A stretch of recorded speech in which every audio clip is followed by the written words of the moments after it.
ar yn Saesneg yn y sesiwn yma. Ond i'r un o chi a fydda diddordeb mewn trafodaeth ehangach yn y Gymraeg, mae gen i erthygl, mae'r papur yma'n rhyw fath o dalfyriad neu addasiad ohoni yn y Gymraeg yn Cylchgrawn Taliesin ôl yn 2013.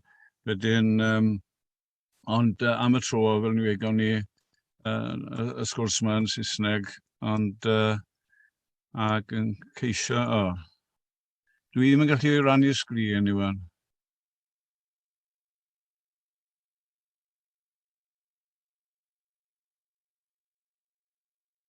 Mi ddylech chi allu bellach.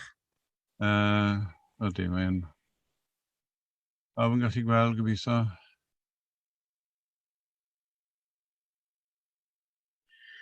Well, dyna ni. Well, in March 1870, Ellen Griffith, the wife of Lewis Jones, gave birth to a daughter, Eluned Morgan. Now, the Lewis Jones in question was one of the main founders of the Welsh settlement in Patagonia in 1865, but his daughter, Eluned, was born not in Patagonia nor in Wales. Rather, she was born in the Bay of Biscay on board the ship Myfanwy, which was taking Lewis Jones's family from Wales to the new settlement in Patagonia. And that is why, of course, she was given the name Morgan, from the Welsh was more, sydd and gan, for ganed, born. She was sea-born, in other words. And Eluned says on one occasion herself, not everyone has the waves of the Atlantic to rock their cradle. The sea always held a special charm for her, and it has a prominent place in her work.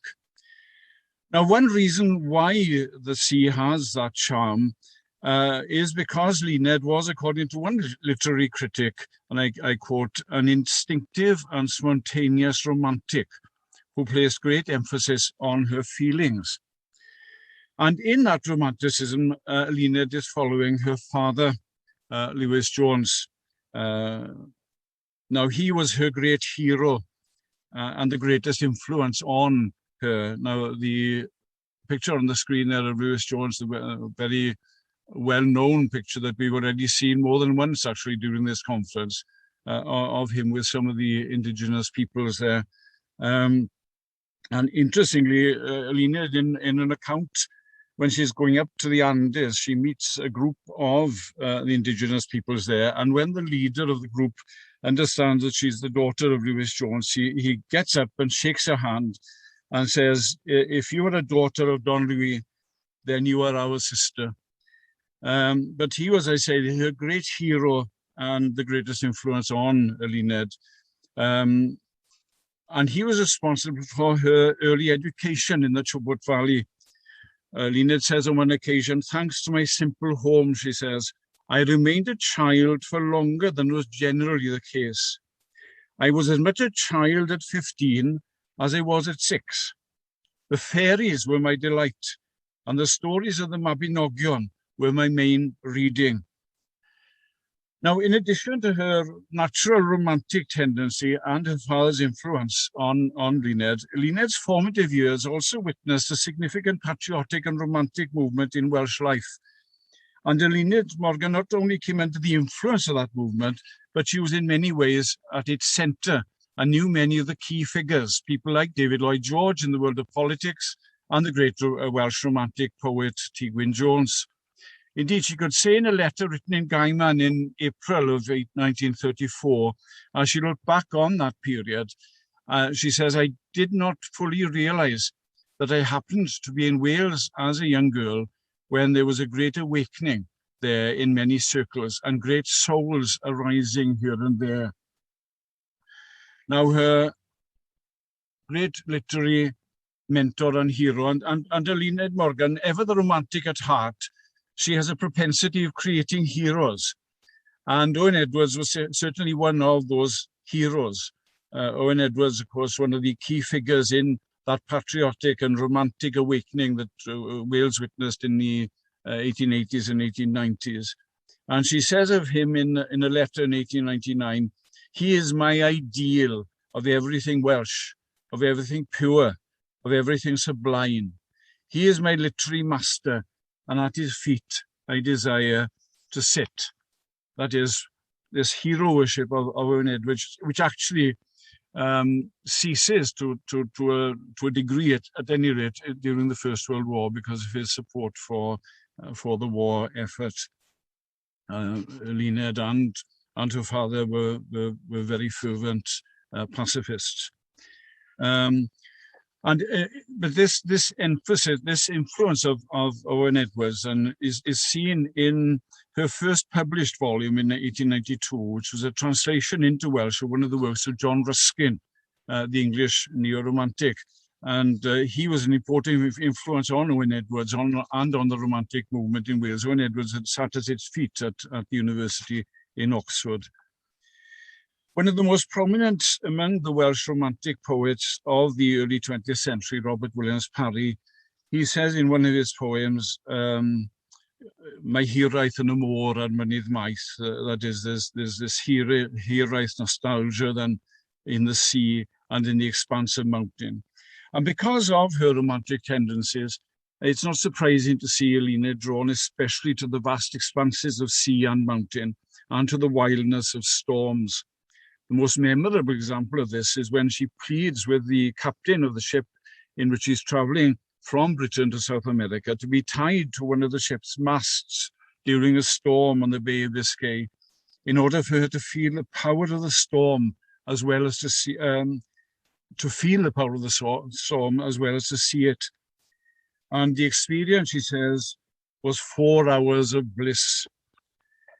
And the fact that she was born at sea, this adds to the creative tension, which is an integral part of her personality and her work. This romantic tension you have throughout her work between two countries and two cultures. Interestingly, the poet Will Evan, writing about her, says he personifies the sea in the poem, and the sea says, Eluned belongs to me. She doesn't belong to Wales or to Patagonia. She belongs to me, to the sea. Now, Eluned was raised in the Welsh settlement in Siwbwt in the early years of the settlement. And then she came to Wales for the first time in 1879 for a short period to stay with her mother's family in Anglesey for some months.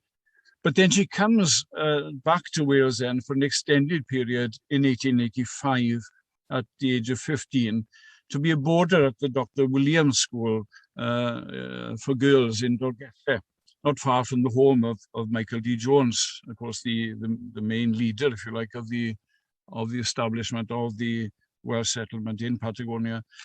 And while at Dolgellau, her path crossed with those of John and Edwin Owen, the Owen brothers, whose press in Abergavenny would many years later print 3 of her 4 main volumes of prose. And this is how, that's Eluned for you there, but, hold on, sorry. This is how Edwin Owen described Eluned on his first encounter with her. She looked, he said, like a king's daughter from some foreign country. Black, vibrant eyes, a golden complexion, hair as dark as night, and walking like a princess. And her striking beauty, together with her otherness, is also emphasized by the Welsh short story writer Kate Roberts, whom she met in Cardiff in 1915. Eluned Morgan by then was 45 years of age, and Kate Roberts in her 20s. Miss Eluned Morgan was a very beautiful woman. She had a tall and subtle body and remarkable hair. I had never seen in my life such auburn hair. It was a perfect chocolate color and wavy. She liked different things from ordinary people, adventurous things. She also liked people whose way of life was different from ours, primitive people. Although she spoke Welsh as I did, she was a woman who had been brought up in a different country and in different circumstances. And naturally, there was a strangeness between us. People from 2 different countries, although they may speak the same language, are not able to be at home in each other's company the first times they meet. So that is Kate Roberts there, remembering that encounter with Eluned. Well, Eluned, after the time in Dolgellau, in school in Dolgellau, she returns to Patagonia in 1888, but she comes back to Wales in 1896. And she soon comes into prominence in Wales. You can see that 2 years later in this cartoon about women's, the campaign for women's suffrage. Eluned Morgan is one of the significant women being portrayed in this cartoon. She's the person on the far right at the back there in that cartoon. And from that time, 1896, through really to the end of the First World War, she comes back to Wales for this extended period now, at the age of 26, and stays there for most of the period, then up to the end of the First World War, and mainly in Cardiff. And her life during these years is characterized by great literary activity, but there are also years of great tension. When in Wales, when she's surrounded there by the hustle and bustle of city life, and moving in the higher echelons of Welsh cultural and political life, people like Owen Edwards and William George, the brother of David Lloyd George, when she's moving in those circles, she pines for the open expanses of the Patagonian prairies with their, well, I was going to use the word civilized, but I decided not to in the end, to describe the indigenous peoples there, because in many ways, Eluned uses the word civilized almost as a sort of swear word, and when she compares them with the life of the indigenous peoples. The civilization, the European civilization, is contrasted with the purer, simpler life of the unsophisticated indigenous peoples, for whom she was a vociferous champion. But then when she's back in Wales, when she's back from Wales to a Welsh settlement in Siwbod, she experiences deep loneliness then and longing for her friends back in Wales, this tension between these two very different worlds. And you can see that in, for example, in a letter to William George in June of 1898, where she describes, in rapturous terms, the experience of arriving back in the Welsh settlement in Patagonia after a period in Wales. Don't you think it's worth going away from home sometimes in order to experience the indescribable pleasure of returning home? When I saw the old grey barren beach at Porthmadryn, my spirit and energy revived, and I could feel the old sunny breezes of Patagonia running through my soul like electricity, filling life with sun and freedom, the great prairies before me and the old Atlantic Ocean behind me. Taking Eluned to Chancery Lane in London, she'd been working for a while copying manuscripts in the Public Record Office in London. Taking Eluned to Chancery Lane was like trying to get a mountain heather to grow in a hothouse. Peace and quiet reign around me now. Everyone in Wales lives at speed as far as I can see. If they're not on their bike, they're in the train. Is that life? And again, this contrast of the civilization of the simpler, purer Gladfa than with life in civilized, in inverted commas, Wales. But in another letter to William George, then in November of the following year, she can say this: my home here in the settlement is so far away and my life so lonely that having the occasional picture of old friends from beyond the sea is like a ray of summer sunshine in the middle of winter. You see the contrast of the two suns there, the sun on arriving back at Porthmadryn, and then the sun of the photographs of her friends back in Wales, and the striking comparisons there and contrasts.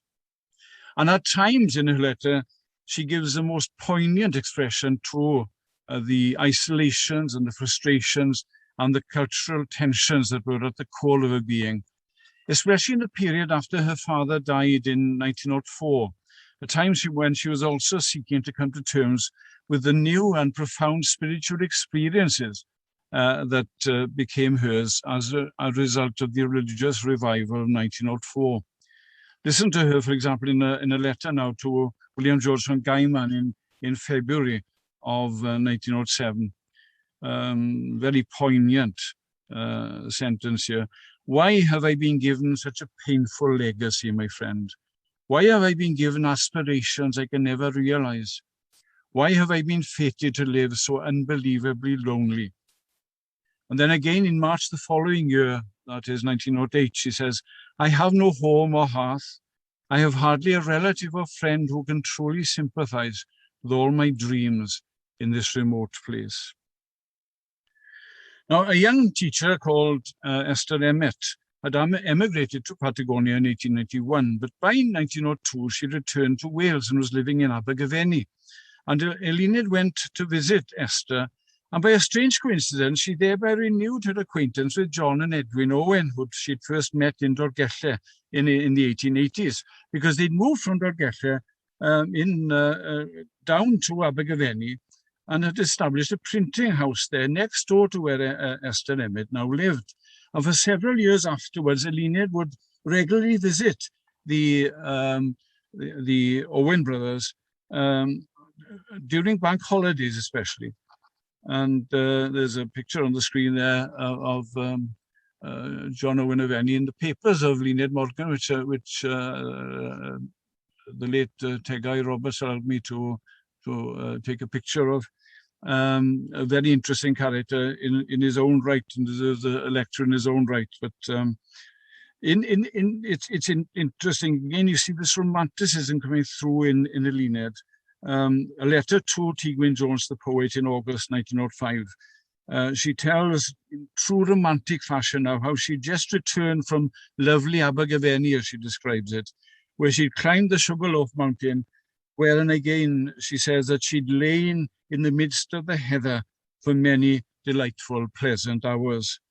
Now, the renewal of this acquaintance with the Owen brothers was to prove very fruitful, because it was they who printed her three most important volumes, Ringo'r Andes, Climbing the Andes, and in 1904, Gwymon y Môr, Seaweed in 1909, and Ar Dir y Môr, On Land and Sea in 1913. And they're beautifully printed books, showing the influence of the arts and craft movement that you connect with people like John Ruskin and William Morris in England, and then with Owen Edwards in Wales. Now, there's no time to discuss the contents of those in any detail now. As I said, I discussed these in more detail in the journal Taliesin in 2003. But you can see the arts and crafts style of these books in the printing of them and the design of them. But suffice it to say that all these three books come into the category of travel literature. The first is an expedition across the prairies from the Chubut Valley to the Andes. The second is a sea voyage from Britain to South America. And the third is a tour of Palestine. They are all in one sense, factual books, in inverted commas there, telling of actual travels. And they're short, well-constructed works written in a homely, intimate style. They're abound with adjectives and sensuous descriptions, as one would expect of a romantic writer. And it's not difficult, actually, on the basis of her descriptive gifts and her well-crafted sentences, to agree that next to Owen Edwards, I would argue that Eluned Morgan is probably the best prose writer of the Romantic Renaissance in Welsh literature at the beginning of the 20th century. And one can say, I think, especially of Gwymon y Môr, that it is one of the gems of Welsh Romantic prose. Now, the style of these volumes is that of the letter. And that's not surprising, because the letter as a genre was given a prominent and prestigious place in the Welsh settlement in Patagonia. That was, after all, the main means of contact with the old country, and special efforts were made to educate children in the settlement in the art of letter writing. And Eluned Morgan excelled in that art. And the volume Cyfaill Hoff, a collection of her letters, mainly to William George, but not exclusively, which were edited by William George's son, W.R.P. George, in 1972. Again, I would argue, was one of the classics of 20th century Welsh literature. It reads like a novel, shot through with a romantic, blissful melancholy. one critic talks about the noble, frustrated courtship with William George, which in the end remains platonic and fails to develop into romance. And it's particularly appropriate that travel books and letters, that is, two related genres, which in essence can connect two worlds, are the genres which Eluned Morgan uses above all others. Now, although her literary genres, by their very nature, bridge two worlds, two identities, it is significant and ironic that all her main prose works were completed and published during her time in Wales. It was in Wales that she was at her most creative as an author, far from Patagonia, the subject matter of most of her work. Now, Eluned Morgan returned to Patagonia for the last time in 1918, aged 48. And the travel which had characterized much of her life up to 1918 ceased then, as did the desire to write. And for the last 20 years of her life, she devoted herself to the Welsh settlement in Patagonia and to its educational and religious life in particular, and also to personal meditation and devotion. And the letters she writes to friends back in Wales during this latter period, from 1918 on, they were few and far between. She says in a letter in 1937, almost at the end of her life then, to her old friend John Owen of Abergavenny, "I'm afraid," she says, "that I scribbled so much in my youth that I have become completely drained and have come to absolutely hate the task." And she says that, as I say, in this long and warm letter to her old friend John Owen. The first time, she said, for her to write to him since they bade farewell on Abergavenny station for the last time many years prior to that. "If I had written to you every time I thought about you during the silent years," she says, "you would have had a sizable pile of letters." But it was not to be an immeasurable loss, actually, to Welsh literature, this drying up of her creative letter writing then. And in just over a year after Eluned wrote that letter to John Owen, she was in her grave, having written only once to that old close friend from Abergavenny during all those years, those 20 years back in Patagonia. In another letter to another old friend in Wales, the Calvinistic Methodist minister Nantlais Williams, in February of 1935, she gives a further explanation for those silent years, as she calls them. She says, "It is as if a mental paralysis has come over me. There's much truth in the old saying, iron sharpens iron. I don't believe that unbroken quiet and leisure are beneficial for producing a rounded character. In Wales, you're in too much of a rush. Here we have too much quiet. It is somewhere between the two extremes that mighty people are bred."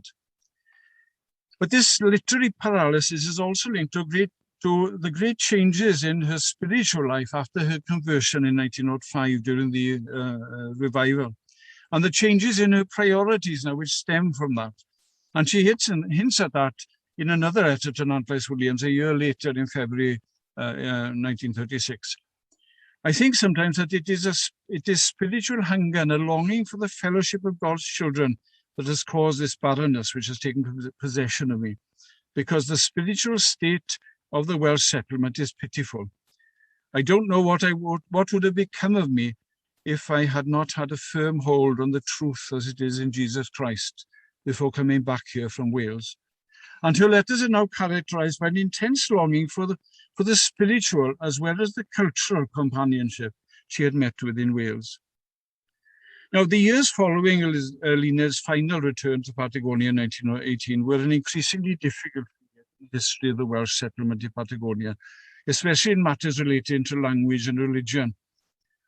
However, during those years, although Eluned complains of her loneliness and isolation, and she grieves as she witnesses the gradual extinction of her father's and of Michael D. Jones's dream of a Welsh-speaking Protestant Wales in South America, at the same time, we see Eluned drawing great comfort from her faith. Despite her complaints of loneliness and disappointment, in this period, she seemed increasingly to have attained an inward peace. And in many ways, the creative tensions have gone. Now, there's a very practical side to her character. She was a keen organizer. Bryn Williams says of her that she combined in her personality the dreamer and the pioneer. But to me, this latter period, what comes to the fore in my mind, is a picture of Eluned, not scribbling at her desk now or organizing others, but rather pottering contentedly in her garden full of flowers in Gaiman, meditating on her Saviour. Her Christian hope increased then as her days shortened. Eluned had always been a writer who belonged to two worlds, the world of Wales and the world of the Welsh settlement in Patagonia. But now, in the period between the two world wars, and especially in the letters to Nantlais Williams, which are published in the volume Tyred Drosodd, and in the meditations now on this world and the next, we see her mature now as a writer of two worlds in another way, in a spiritual way. Her experiences now bridge not only Wales and Patagonia, but heaven and earth.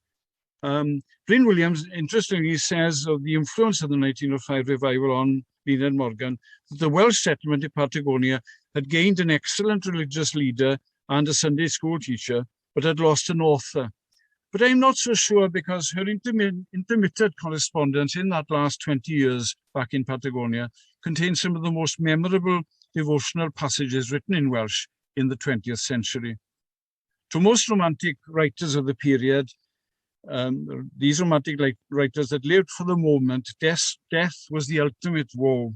But through her strong Christian faith, Eluned was different. For this romantic, death meant going to be with her Saviour and an end to the tensions of two worlds. Diolch yn fawr.